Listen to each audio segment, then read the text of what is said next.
సోమవారం గ్రీవెన్స్ అని తెలిసి మేము కలెక్టర్ గారిని కలవడం జరిగింది. దీంట్లో తాడిపత్రి రూరల్ మండలంలోని 15th ఫైనాన్స్, జనరల్ ఫండ్, మండల ఫండ్లో కూడా భారీగా దోపిడీ జరిగింది. దీనిపైన విచారణ జరపాలనేది మేము అడగడం జరిగింది.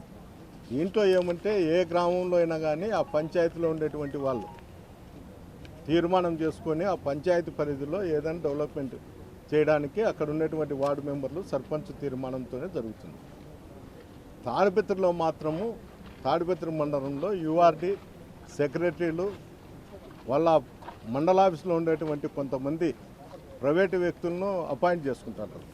వర్క్ ఓవర్లోడ్ వల్ల దానివల్ల వాళ్ళ పేర్లతో ప్రతి పంచాయతీ నుండి కూడా 20, 10 లక్షలు, 20 లక్షలు, 30 లక్షలు, దాదాపు 1 కోటి నుండి 2 కోట్ల వరకు దోపిడీ జరిగింది. కాన్సెన్స్ వైడ్ ఒక 5 కోట్ల దోపిడీ జరిగింటుంది. ఈ విధంగా దాంట్లో ఓచర్ నెంబర్లతో దేకీలు అంటే ఓచర్ రాసింటారు, ఫలానా ఏరియా నుండి ఫలానా ఏరియా వరకు వర్క్ చేసినాము, ఆ వర్క్ గాను ఇంత బిల్లు డ్రా చేసినామని.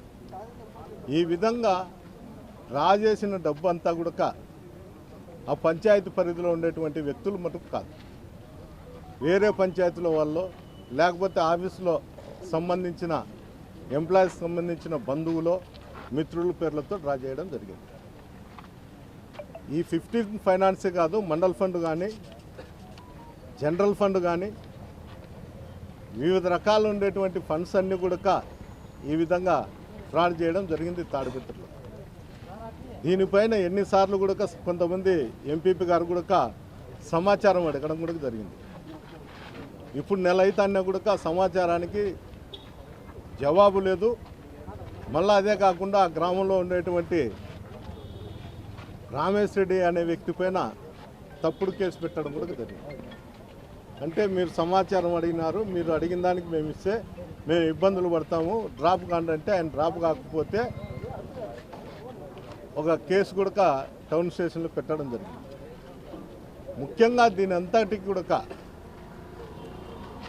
రాష్ట్ర ముఖ్యమంత్రి గారు మెడికల్ కాలేజీల పైన పీపీపీ విధానం తీసుకొస్తే తాడిపత్రిలో ఒక దీవి మాదిరి చూసి జేసీ ప్రవాగ్ రెడ్డి అంటే పీపీపీ అంటే ప్రవాగ్ రెడ్డి పోలీస్ ప్రైవేట్ లిమిటెడ్ అని ఒక వ్యవస్థను పెట్టడం జరిగింది తాడిపత్రిలో. అంటే జిల్లాధికారుల పరిధిలో ఈ వ్యవస్థలన్నిటి కూడా తాడిపత్రిలో పనిచేయవు. జిల్లాధికారులు ఎవరు చెప్పినా కూడా అక్కడ ఉండేటువంటి ఎంప్లాయీస్ మాత్రం తాడిపత్రిలో పనిచేయవు. ఏంటంటే తాడిపత్రి టీఎంఎల్ దగ్గర ఒక వారం నుండి మాట్లాడుతున్నారు. ఈసారి చంద్రబాబు నాయుడు గారు క్యాబినెట్లో కూడా తాడిపత్రిని ఒక దీవిగా ప్రకటించి పీపీపీ విధానం అంటే ప్రవాగ్ రెడ్డి పోలీస్ ప్రైవేట్ లిమిటెడ్ అని ఒక సంస్థను ఏర్పాటు చేస్తారు తాడిపత్రిలో అనేది ప్రతి టీ అంగడి కాడ ప్రతి హోటళ్ళ కాడ కూడా మాట్లాడడం జరుగుతుంది. ఇది ఎంతవరకు సమంజసమో నాకు తెలియదు, కానీ పబ్లిక్లో మటుకు ఇది పూర్తిగా ఉంది. ఎక్కడన్నా కానీ వైఎస్ఆర్సీపీ నాయకులపైన దాడి జరిగితే వాళ్ళ హాస్పిటల్కి వచ్చి కంప్లైంట్లు పెట్టాలని చూసినా కూడా అక్కడికి పోలీస్ అధికారులు కూడా కానీ పోలీసులు కానీ ఎవరు కూడా కంప్లైంట్ తీసుకునే పరిస్థితి కూడా లేదు. ఎవరన్నా కానీ అడిగితే ఐడెంటిఫై చేయాలి. వాళ్ళు హెల్మెట్ పెట్టుకొని వచ్చి కొట్టినారు కదా, మీరు ఐడెంటిఫై చేయాలి. ఎక్కడన్నా కానీ ఒక ఇంజూర్ పర్సన్ కంప్లైంట్ ఇచ్చే తీసుకొని ఇన్వెస్టిగేషన్లో ఉండారా లేదా, లేకపోతే నిజమైన వ్యక్తులు ఎవరుండారని పోలీసు చేయాల్సిన పని అది. ఒకవేళ నీకు అట్లాంటిది ఏందన్నా ఉంటే కోర్టులో సబ్మిట్ చేయాలి ఐడెంటిఫై కోసం. ఈ విధంగా కేసు పెట్టిన వాళ్ళను బెదిరించుకుంటూ చేసుకుంటూ ఒక్క కంప్లైంట్ కూడా రిజిస్టర్ చేసే పరిస్థితి కూడా తాడిపత్రిలో లేదు. ఎవరన్నా కంప్లైంట్ చేయాలంటే అది జేసీ కుటుంబం నుంటే రావాలి. జేసీ కుటుంబం నుండి రావాలంటే మధ్యవర్తులు లేకపోతే వైఎస్ఆర్సీపీ నాయకులు ఎవరు వాళ్ళని పోయి అడిగే పరిస్థితి ఉన్నది కాబట్టి అక్కడ కేసులు కట్టే పరిస్థితి కూడా లేదు. ముఖ్యంగా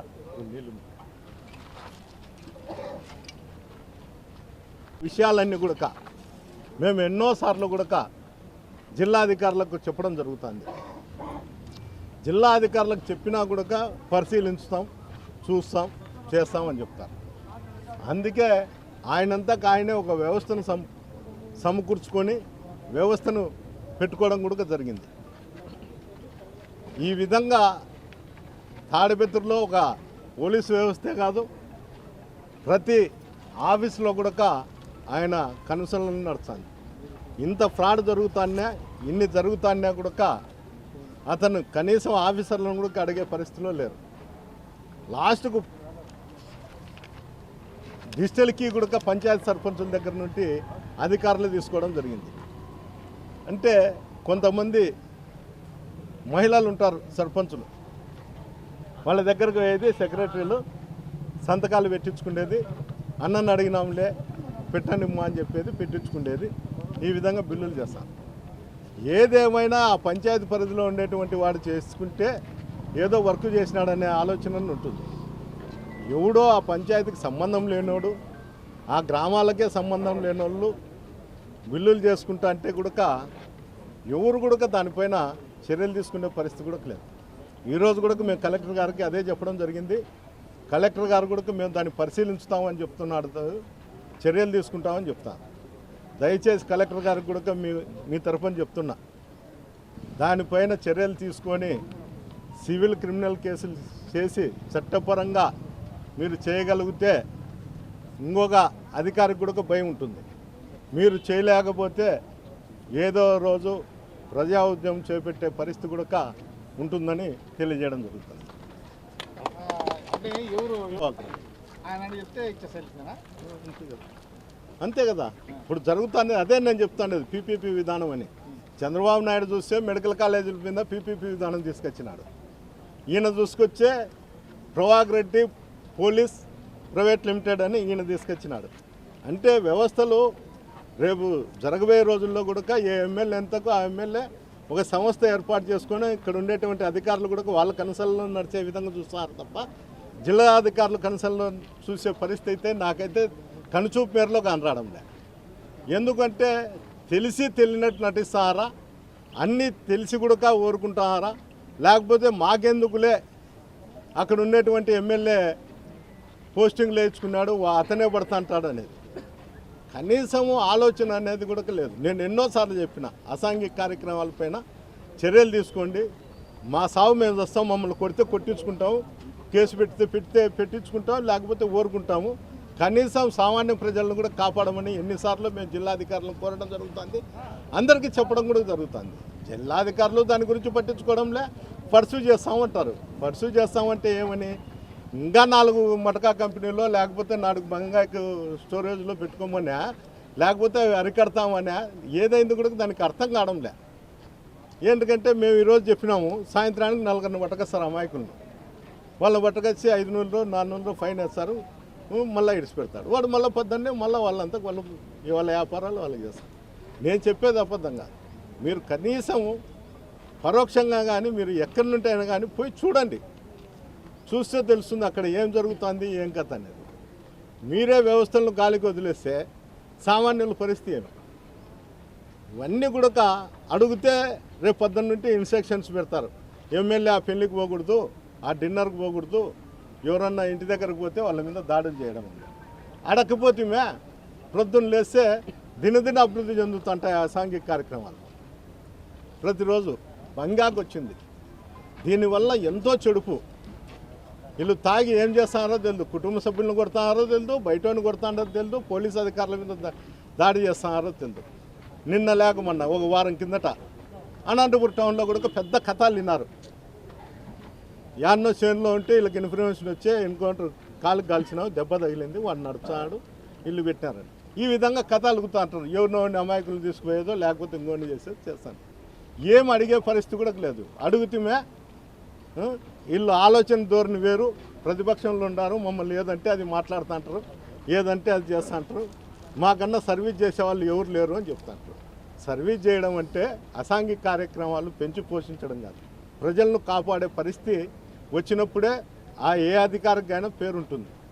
ఫలానా హయాంలో ఫలానా ఆఫీసర్ వచ్చినాడు, ఆ ఆఫీసర్ వచ్చినప్పుడు ఇట్లుంది అని జిల్లాలో ఈరోజు కూడా చెప్పుకుంటారు.